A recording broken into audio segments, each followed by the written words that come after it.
Hello everyone, आपका स्वागत है मेरे यूट्यूब चैनल में। ये मेरी पॉलिटिकल साइंस की लेक्चर सीरीज है। इस लेक्चर सीरीज में हम पॉलिटिकल साइंस की फर्स्ट बुक से कंटेम्प्रेरी वर्ल्ड पॉलिटिक्स के चैप्टर नंबर फर्स्ट को कवर कर रहे हैं, cold war and non aligned movement. So basically हमारा पैटर्न एनसीईआरटी बिहाफ पर है। आप कहीं पर भी हैं ऑल ओवर इंडिया, आप अगर एनसीईआरटी पैटर्न को फॉलो कर रहे हैं तो आपको ये वीडियो काफी हेल्प करेगी। So hey guys, my name is Vinod Kumar and this is my YouTube channel. So please like and support if you like the content and the video. तो आइए अब हम बात करते हैं अपने चैप्टर नंबर फर्स्ट की, cold war and non aligned movement, शीत युद्ध और गुट निरपेक्ष आंदोलन। जैसे मैंने आपको बताया था कि इस चैप्टर का old name the cold war era था, बट इस साल इसका नाम चेंज कर दिया गया है। अगर आप सिलेबस में क्या चेंजेस हुए उन चेंजेस के बारे में जानना चाहते हो तो आप हमारे जो प्रीवियस वीडियो हैं सिलेबस को लेकर उनको देख सकते हैं और आप पूरी तरीके से क्लियरिटी पा सकते हैं कि भाई किन सिलेबस को चेंज किया गया है। भाई हम बात करें अपने बुलेट पॉइंट्स की, सो बेसिकली इसमें आपको कुछ बुलेट पॉइंट्स देखने को मिल रहे हैं, जैसे cold war, Cuban missile crisis, the emergence of two power blocs, arenas of the cold war, challenges to bipolarity, new international economic order, India and the cold war, some important word. So basically जो आपको highlighted points दिख रहे हैं इसमें challenges to bipolarity, new international economic order, जो last के 4th point है, इन points को हम कवर करेंगे इस वीडियो के अंदर। और जो ऊपर के पॉइंट्स हैं उनको मैंने पहले की वीडियोस में कवर किया हुआ है। आप डिस्क्रिप्शन में दिए गए लिंक को फॉलो करके आप उन वीडियोस को देख सकते हैं। एक बात और, ये इस चैप्टर की लास्ट एंड फाइनल वीडियो है। इसके बाद में हम चैप्टर नंबर 2 को स्टार्ट करेंगे। So let's move on our chapter. तो हमारी पहली हेडिंग है चैलेंजेस टू बाइपोलैरिटी। इसका मतलब है दो ध्रुवता को चुनौती। तो जैसे कि आप जानते हैं कि विश्व में एक शीत युद्ध चल रहा था, यानी कि कोल्ड वॉर चल रहा था, जिसमें यूएसए एंड यूएसएसआर दोनों आमने सामने थे, यानी कि अमेरिका और जो सोवियत संघ है उन दोनों के बीच में एक वॉर चल रही थी और कहीं ना कहीं उस वॉर में काफी सारे देश इन्वॉल्व थे। इन दोनों ने अपने अपने संगठन बनाए थे, जैसे कि NATO and Warsaw Pact. NATO की स्टैब्लिश 1949 में हुई थी एंड वहीं वार्सो पैक्ट की स्टैब्लिशमेंट 1955 में हुई थी। और नाटो के अंदर 12 कंट्रीज थी, यानी कि 12 देश थे, और वहीं बात करें वार्सो पैक्ट के अंदर आपके 15 कंट्रीज यानी कि 15 देश थे। सो इन्हीं दोनों के बीच में एक ऑर्गेनाइजेशन उभर कर आया जिसको हम बोलते हैं नॉन अलाइंड मूवमेंट, यानी कि नाम। इस नाम को बनाने वाले बेसिकली 5 लीडर्स की फोटो आप सामने स्क्रीन पर देख सकते हैं,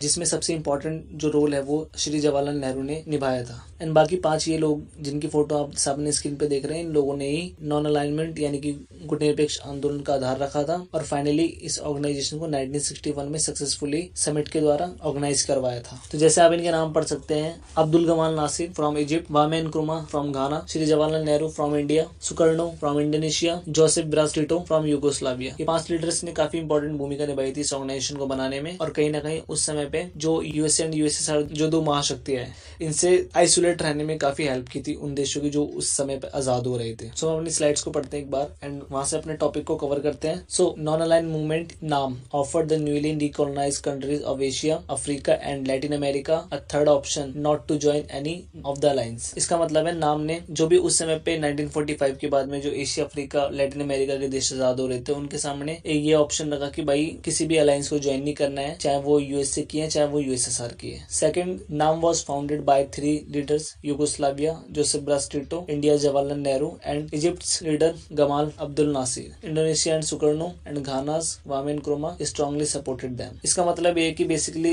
इस संगठन को बनाने वाले 3 लोग थे, मगर इनको कहीं ना कहीं इंडोनेशिया और घाना ने भी सपोर्ट किया। सो बेसिकली बाद में चलकर ये टोटल 5 हो गए। सामने में आप लोकेशन देख सकते हैं किन देशों ने नॉन अलाइनमेंट मूवमेंट को ज्वाइन किया था और इस मूवमेंट को आगे कोल्ड वॉर एरा में सपोर्ट किया था। सो आप देख सकते हैं एक बार इन 5 देशों की लोकेशन जिन देशों ने इस संगठन को बनाया था। जैसे इसमें फर्स्ट है आपका इंडिया। सो इंडिया ये रहा, जैसे कि आप ये एरो देख सकते हैं। वहीं बात करें इंडोनेशिया, वहीं बात करें घाना, यूगोस्लाविया एंड इजिप्ट।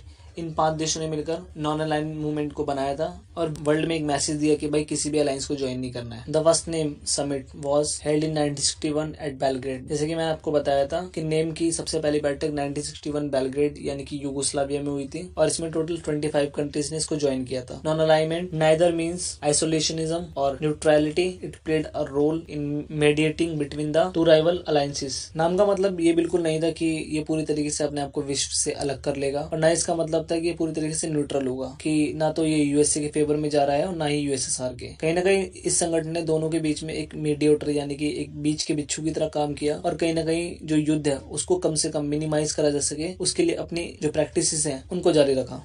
आइए अब बात करते हैं हम 5 principles of non aligned movement. So इसके 5 प्रिंसिपल्स, इसके जो 5 मेन मुख्य उद्देश्य हैं, जो सिद्धांत है, उनके बारे में बात करते हैं। तो सबसे टॉप से हम देखते हैं mutual respect for each others, territorial integrity and sovereignty. इसका मतलब है कि हम एक दूसरे की रिस्पेक्ट करेंगे, इज्जत करेंगे, टेरिटरी की वाइज भी, उनकी इंटीग्रिटी अखंडता वाइज भी, और उनकी सॉवर्निटी यानी कि उनकी संप्रभुता, सामने वाले देश का सम्मान करेंगे, उनकी अखंडता का सम्मान करेंगे कि उनके देश में किसी भी प्रकार का जाति, धर्म या लिंग के आधार पर कोई भी व्यक्ति रह रहा है, उसके साथ में कोई भेदभाव नहीं करेंगे। अदरवाइज सामने वाला देश अपनी बाहरी और आंतरिक क्या फैसले ले रहा है उसका भी सम्मान करेंगे। Second point, mutual non aggression, कि किसी भी तरीके से कोई एग्रेशन नहीं दिखाएंगे, कोई लड़ाई जैसी बातें नहीं करेंगे कि जिससे कि विश्व में वायलेंस फैले। वही mutual non interference in domestic affairs, एक दूसरे के घरेलू मामले में किसी भी तरह के कोई इंटरफेयर नहीं करेंगे और किसी भी तरीके की दखलंदाजी नहीं देंगे।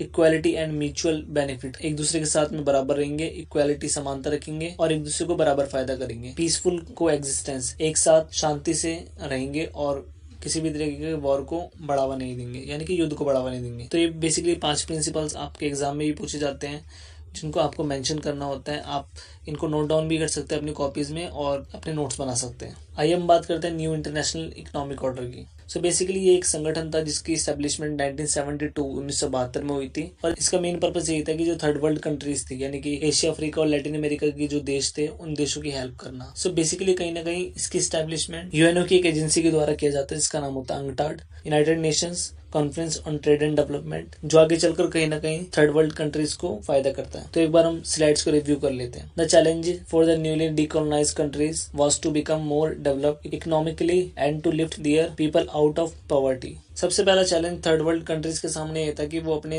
देश में इकोनॉमिकली किस तरीके से डेवलप करेंगी और साथ ही अपने लोगों की जो गरीबी है उसको कैसे दूर करें। तो इसके लिए कहीं ना कहीं न्यू इंटरनेशनल इकोनॉमिक ऑर्डर की एस्टेब्लिशमेंट हुई ताकि वो अपनी इकोनॉमी को बूस्ट कर सकें और साथ ही अपने लोगों की गरीबी को मिटा सके।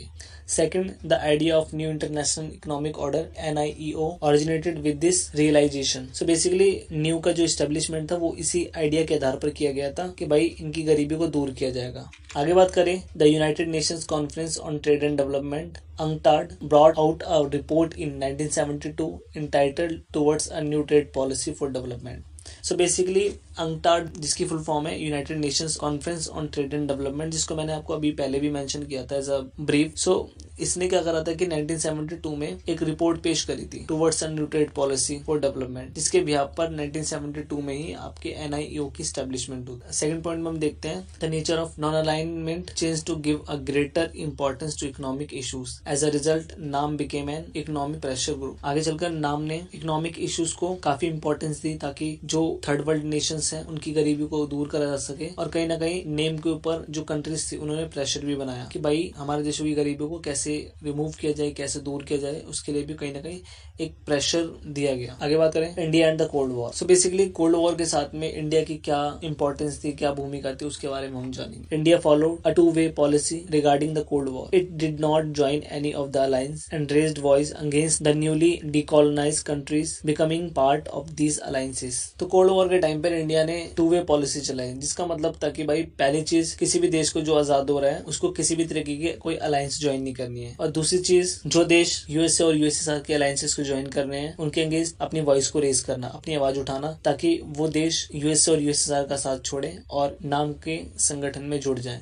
Second, the policy of India was not fleeing away, but was in favor of actively intervening world affairs to soften Cold War rivalries. Bharat की जो फॉरेन पॉलिसी थी वो कहीं ना कहीं इतनी ज्यादा इफेक्टिवली काम नहीं कर पा रही थी और काफी दूर तक नहीं जा पाई, बट इससे एक चीज पॉजिटिव ये हुई कि कहीं ना कहीं इसने जो कोल्ड वॉर है उसको मिनिमाइज करने की कोशिश करी ताकि वर्ल्ड में कोई ज्यादा बड़े स्केल पर वॉर्स ना हो, युद्ध ना हो और कहीं ना कहीं युद्धों को थामा जा सके। The non alignment gave India the power to take international to balance one superpower against the others. Non align movement ने कहीं ना कहीं भारत को इंटरनेशनली तौर पे ये डिसीजन लेने का राइट दे दिया था कि भाई जो बैलेंस ऑफ पावर है, जो सुपर पावर्स थी उनके बीच में बैलेंस को बनाया जा सके ताकि इन फ्यूचर किसी भी तरह की कोई बिग वॉर यानी कि बड़ा युद्ध ना हो। India's policy of non alignment was criticized on a number of counts, but still it has become both as international movement and a core of India's foreign policy. भारत की non align movement foreign policy का विरोध किया जा रहा लगाया था, but कहीं ना कहीं ये एक इंटरनेशनल मूवमेंट बना, एक अंतर्राष्ट्रीय आंदोलन बना और साथ ही भारत की फॉरेन पॉलिसी में भी इसने काफी इंपॉर्टेंट रोल निभाया, जिससे कि विश्व में जो इंडिया है उसकी पोजीशन को दिखाया गया।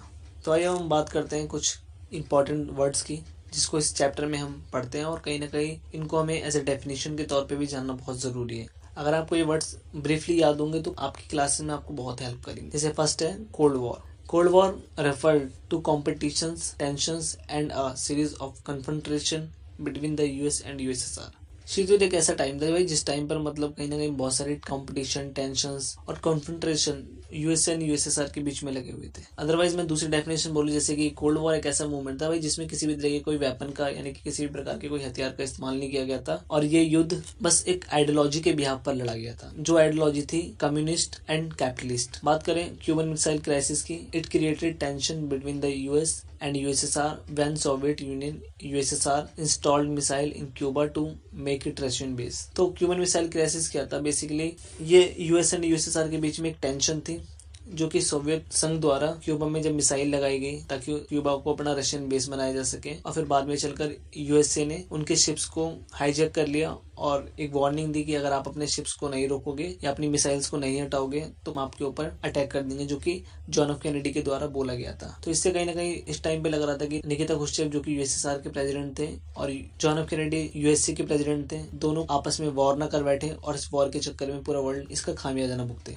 Allied forces were one of the two camps during Second World War, including the US, Soviet Union, Britain and France, and Axis power. It was another camp against Allied forces led by Germany, Italy and Japan। So basically दो group थे जो कि world war second के अंदर लड़े थे। Allied forces जिसमें US, Soviet union, Britain, France थे, और एक्सिस पावर में आपके जर्मनी, इटली एंड जापान। तो इस वॉर के होने के बाद में आप देखते कि कोल्ड वॉर की स्टार्टिंग होती है। Alliance system was created by two super powers to expand their sphere of influence all over the world. Alliance यानी कि संधि एक ऐसी व्यवस्था होती है जिसके अंदर दोनों पावर अपने जो डर है और जो अपना प्रभाव है वो पूरे विश्व में फैलाने के लिए दूसरे देशों को अपनी ग्रुप में ज्वाइन करने के लिए मजबूर करती हैं ताकि इससे उनका प्रभाव दूसरे देशों पे बढ़ सके। Deterrence, it was a logic followed by both the super powers to avoid the large scale destruction, not to make place not a war between them because both of them had to capacity to retaliate. Deterrence का मतलब था कि दोनों ही super powers के पास में इतना असला बारूद था, वेपन था कि भाई अगर ये आपस में वॉर करते तो दोनों एक दूसरे को तबाह कर सकते थे। तो कहीं ना कहीं दोनों देशों ने अपने आप को एक दूसरे से अलग रखा और बस खाली इस कॉम्पिटिशन को आगे बढ़ाते गए और ये कंपटीशन कहीं ना कहीं 45 इयर्स चला, जिसका रिजल्ट ये हुआ कि यूएसएसआर का बाद में चलकर डिसइंटीग्रेशन हो जाता है। Neutrality is a condition not to participate in world affairs और make oneself aloof from world. Neutrality का मतलब होता है भाई कि अपने आप को पूरे वर्ल्ड से अलग रखना, अपने आप को एक ऐसी कंडीशन में रखना कि जिसमें आप किसी भी ग्रुप को कोई ज्वाइन नहीं कर रहे हो। Decolonization, to make colonized state free from the rule of mother country. Decolonize का मतलब होता है किसी देश को आजाद कर देना और वहाँ पर जो लोग हैं उन पे से सभी तरीके की बाउंडेशंस को हटा लेना, जिससे कि वो लोग अपने राइट्स को, अपनी लाइफ को फ्रीडम के साथ में जी सके। अगर आप इस लेक्चर की फ्री पीडीएफ डाउनलोड करना चाहते हैं तो आप हमें फॉलो कर सकते हैं टेलीग्राम और फेसबुक पेज पर। हमारी टेलीग्राम आईडी है इंस्पिरेशन फॉर यू स्टूडेंट्स और हमारा फेसबुक पेज है इंस्पिरेशन फॉर यू। अदरवाइज आप डिस्क्रिप्शन में दिए गए लिंक्स को भी फॉलो कर सकते हैं और किसी भी तरीके की हेल्प के लिए आप हमें कॉन्टेक्ट कर सकते हैं हमारे व्हाट्सएप नंबर पे। Thank you for watching us, have a great day.